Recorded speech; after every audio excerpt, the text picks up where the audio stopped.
LEGO Technic, launched in 1977, revolutionized the way children interact with toys, introducing them to the principles of engineering through play. Originally developed to give builders more complex and realistic models, Technic sets featured specialized pieces like gears, axles, and pneumatic elements.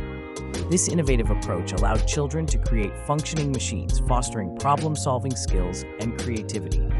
One standout was the 1980 LEGO Technic 8860 car chassis, which showcased the potential of a vehicle model with working pistons, steering, and suspension, captivating young builders.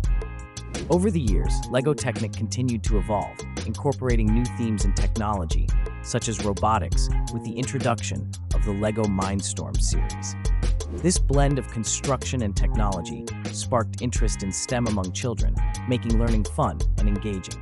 Today, Technic sets come in various designs, from supercars to heavy machinery, appealing to both kids and adult enthusiasts. The enduring legacy of LEGO Technic lies in its ability to transform abstract engineering concepts into tangible, playful experiences, inspiring generations of builders and creators worldwide.